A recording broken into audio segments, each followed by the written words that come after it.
విష్ణుకుమార్ గారు నమస్తే అండి. నమస్తే అండి.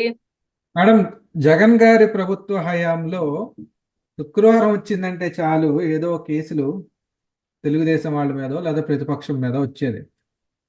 చంద్రబాబు నాయుడు గారు ట్రెండ్ మార్చినట్టున్నారు. దేనికంటే సోమవారం మండే మార్నింగే చక్కగా ఈ బిజినెస్ డే అంటారు కదా, మండేని మండే మార్నింగ్ చక్కగా సోమవారం ఉదయమే ఏవేవైతే అక్రమార్కులు ఉన్నారో వాళ్ళని ఆ, చట్టపరంగా ఫ్రేమ్వర్క్ మన కాన్స్టిట్యూషన్ ఫ్రేమ్వర్క్ పరిధిలో సోదాలు, ఆ, ఒకళ్ళ తర్వాత ఒకళ్ళు కాస్త నిదానంగానే వెళ్తున్నారు అనుకోండి, ఒకళ్ళ తర్వాత ఒకళ్ళు పని పడుతున్నారు. వాళ్ళ తాజాగా జోగి రమేష్ జోగి రమేష్ ఇంట్లో సోదాలు మంగళవారం ఉదయాన్నే, అంటే సోమవారం చేయలేదు అనుకోండి.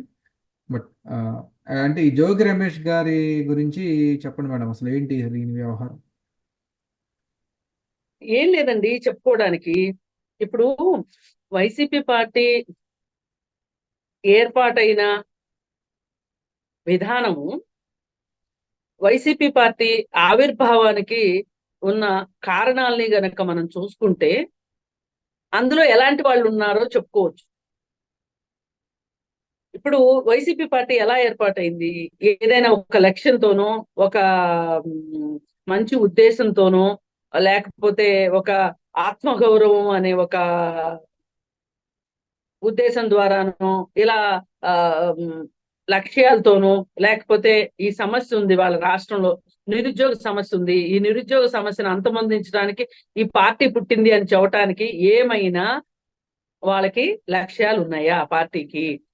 ఆ పార్టీ పునాదులే జగన్మోహన్ రెడ్డి కసి, కోపము, ద్వేషము, ఆ తిరుగుబాటు మనస్తత్వము.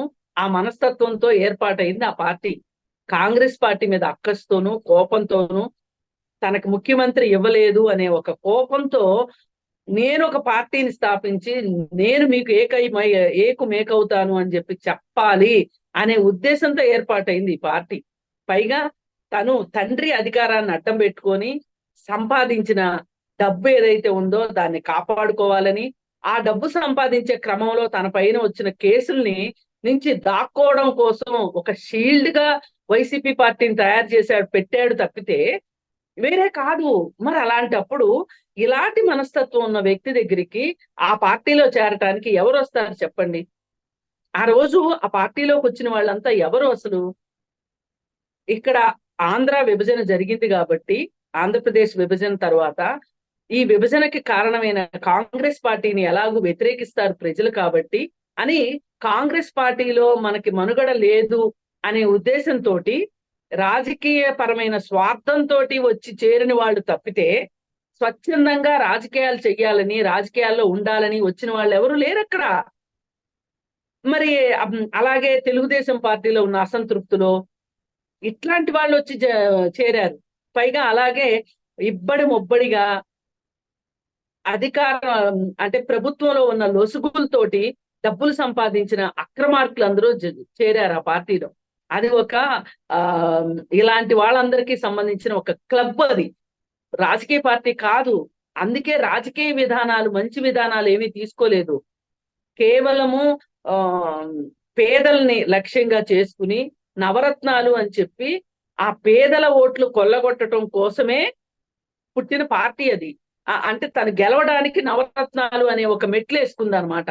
అంతేగాని ఈ రాష్ట్రం అభివృద్ధి గాని, అలాగే కొత్త రాష్ట్రము పరిశ్రమలు తెచ్చుకోవాలని గాని, అలాగే ఆ అమరావతిని మనకు ఒక రాజధానిని ప్రైడ్ గా తయారు చేసుకోవాలని గాని ఉద్దేశంలో ఉన్న పార్టీ కాదు అది.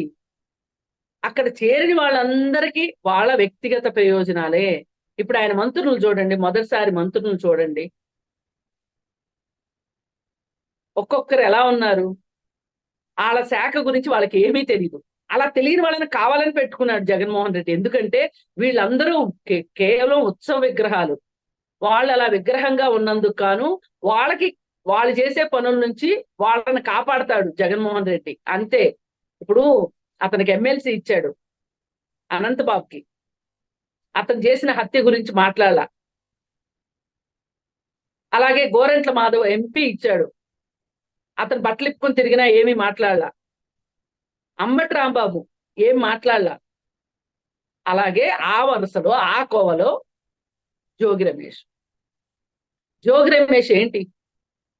అతనుకున్న రాజకీయ నేపథ్యం ఏంటి? అతనుకున్న సంస్కృతి ఏంటి? సంస్కారం ఏంటి?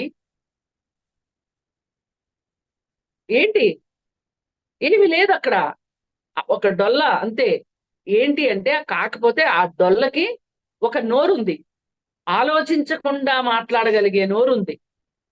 ఇక్కడ మెదళ్ళు అవసరం లేదు. విని అంటే వాళ్ళ స్క్రిప్ట్ ప్రకారం చదవగలిగి ఆ స్క్రిప్ట్ చదువుకుని ఆ స్క్రిప్ట్ ప్రకారం ధైర్యంగా ధీమాగా ఏదున్నా అన్న చూసుకుంటాడు అని మాట్లాడే ఒక ధైర్యం ఉన్న వాళ్ళు కావాలి. వాళ్ళ దృష్టిలో అది ధైర్యం, మన దృష్టిలో అది బరితెగింపు. ఇలా బరితెగించిన వాళ్ళు కావాలి. ఆ ఆ గుంపులో ఈ జోగి రమేష్ ఒకడు. ఈ జోగి రమేష్ ఎన్ని అక్రమాలు చేశాడు అనేది అందరికీ తెలుసు.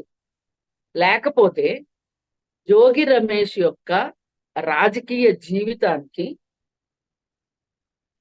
ఇన్ని డబ్బులు సంపాదించగలిగే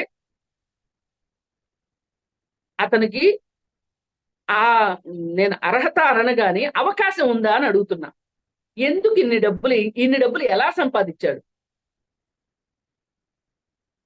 దీని మీద ఏమైనా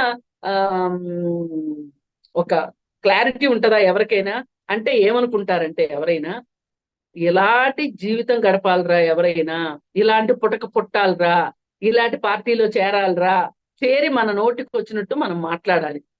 ఏ రోజైనా అసెంబ్లీలో ప్రజల సమస్యల గురించి జోగిరెడ్డి రమేష్ మాట్లాడా? ఒక సమస్య గురించి ప్రతిపక్షాలు ఏమైనా ఒక ప్రశ్న వేస్తే దానికి సమాధానం సరిగా చెప్పిన చరిత్ర ఉందా? మొత్తం మీరు అసెంబ్లీ రికార్డు మొత్తం తిరిగేయండి. 2 సార్లు ఎమ్మెల్యేగా చేశాడు అతను. 2 సార్లు ఎమ్మెల్యేగా చేసిన వ్యక్తి నేను ఇది చేశాను రాజకీయంగా, ప్రజల కోసం నేను ఇది చేశాను అని ధైర్యంగా చెప్పాడా? చెప్పగలడా? ఇప్పుడు మళ్ళీ పైగా సరిపోనట్లు తన వారసుని తీసుకొచ్చాడు. తన కూతురికి ఆ చాలా చాలా ఖర్చు పెట్టి పెళ్లి చేశాడు. అది అంతా ఇంత ఖర్చు కాదు. ఎవరైనా ఆలోచించారా? ఇంత అంతంత డైమండ్స్, అంత ఖర్చు ఒక్క జోగి రమేష్ ని అనట్లేదండి. రాజకీయాల్లోకి వచ్చిన ప్రతి వాళ్ళు చేస్తున్నారు ఇవే పనులు, ఇలాగే సంపాదిస్తున్నారు. మీరు పేర్లు ఎందుకు కానీ ఏ రాజకీయ నాయకుడి అయినా సరే వాళ్ళ ఇళ్లలో జరిగే పెళ్లిళ్ళు ఒక్కసారి వీడియోలు తెప్పించుకొని చూడండి. ప్రజలేమో మట్టి కొట్టుకుపోతున్నారు, రాజకీయ నాయకులేమో ఈ విధంగా విందులు విలాసాలతోటి ఇలా పెళ్లిళ్ళు చేస్తున్నారు. అంటే ఆయన కూతురు పెళ్ళే ఎందుకు వచ్చింది ఇక్కడ ప్రస్తావన అంటే, అతను రాజకీయ జీవితంలో చెప్పుకోవటానికి ఒక ఉద్యమం లేదు, ఒక మాట లేదు, ఒక మంచి లేదు. అతను ఒక ఎమ్మెల్యేగా ఇది చేశాడు అనడానికి ఏది కనిపించట్లేదు. ఏదైనా కనిపిస్తే, ఏదైనా ఉంటే కూడా ఏంటి అంటే ప్రెస్ మీట్లు పెట్టి పవన్ కళ్యాణ్ను, చంద్రబాబు నాయుడును, లోకేష్ను, లేదు వాళ్ళ సొంత పార్టీలోనే అసమ్మతిలో ఉన్న వాళ్ళను తిట్టడానికి తప్పితే అతని 10 ఏళ్ల పదవీ కాలంలో ఏం చేశాడో చెప్పాలి.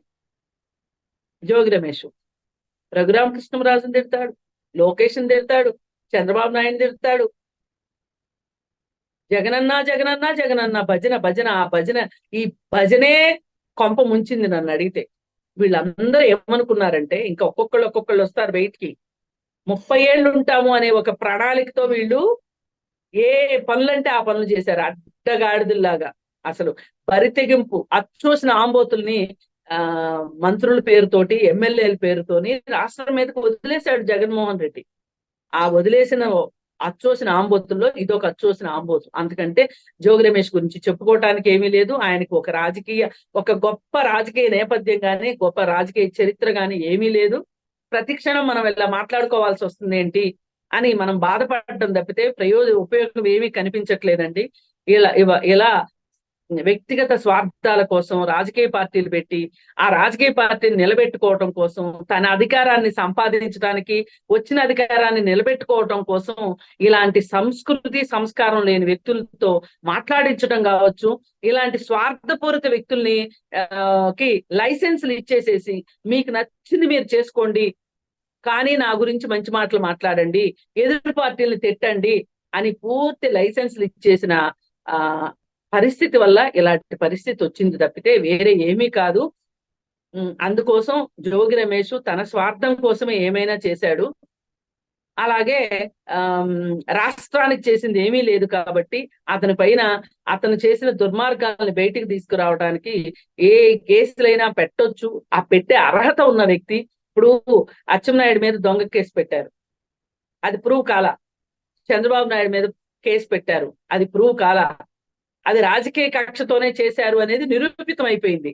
కానీ జోగి రమేష్ మీద కూడా ఇలాంటి రాజకీయ కక్షతో చేశారు అనడానికి అనే అవకాశం లేకుండా అతను చాలా అవినీతి చేశాడు. ఆ అవినీతిని అవినీతిగా వెలికి తీస్తే గనక అతను ఖచ్చితంగా శిక్ష పడుతుంది అతనికి. అతను శిక్షార్హుడే. రాజకీయాల్లోకి వచ్చి ప్రజలకు సేవ చేయడం వదిలేసి సొంత పార్టీకి సొంతానికి న్యాయం చేసుకోవాలి దుర్మార్గంగానైనా అని అనుకునే వాళ్ళకి ఈ జోగి రమేష్ లాంటి వాళ్ళు తాత్కాలికంగా ఉపశమనాన్ని ఇవ్వచ్చు. అంటే వీళ్ళు గొప్పగా వెలిగిపోవచ్చు తాత్కాలికంగా, కానీ సుదీర్ఘ కాలం వీళ్ళు కొనసాగలేరు అనటానికి మొన్న ఎలక్షన్స్ లో ఆ పార్టీ ఓడిపోవడమే ప్రజలు ఇచ్చిన తీర్పు. నిజంగా ప్రజలు చాలా త్వరగా మేల్కొన్నారని చెప్పొచ్చు. ఇలాంటి వాళ్ళని బారి నుంచి రాష్ట్రాన్ని కాపాడుకుంది ప్రజలే. వాళ్ళని వాళ్ళు రక్షించుకున్నారు. ఈ రాజకీయ నాయకులు రక్షించకపోగా భక్షకులైన సందర్భంలో ప్రజలు వాళ్ళని రక్షించుకున్నారు.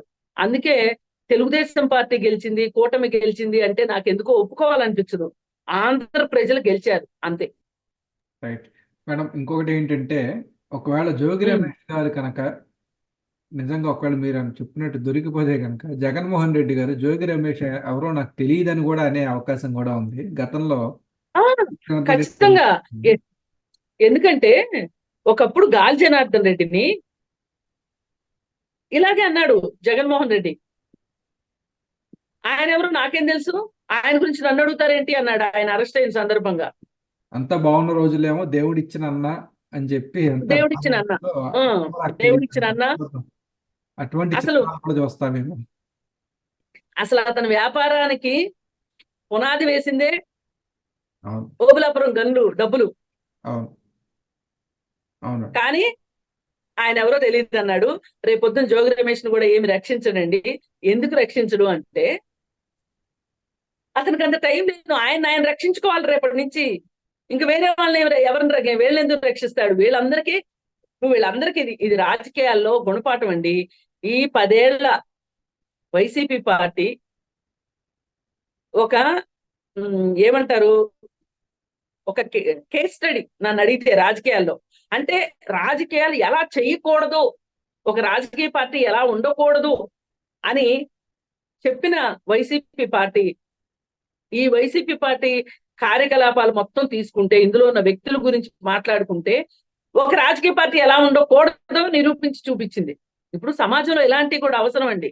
అందరూ మంచి వాళ్ళే ఉన్నారనుకోండి, చెడు అంటే ఏంటో తెలియకపోతే ఎట్లా? ఎవరికైనా ఆ టేస్ట్ కూడా తెలియాలి కదా. నేను ఫలానా వాళ్ళని ఆదర్శంగా తీసుకున్నాను అని మాట్లాడతాం మనం, కానీ ఎలా ఉండాలో తెలియజెప్పే వాళ్ళు కొంతమంది, ఎలా ఉండకూడదో కూడా తెలియజెప్పే వాళ్ళు కొంతమంది, వాళ్ళు ఉంటారు సమాజంలో, వీళ్ళు ఉంటారు. అది మన బుద్ధిని బట్టి ఉంటది. ధన్యవాదాలు మేడం. చూద్దాం మరి ఏమవుతుంది. ధన్యవాదాలు.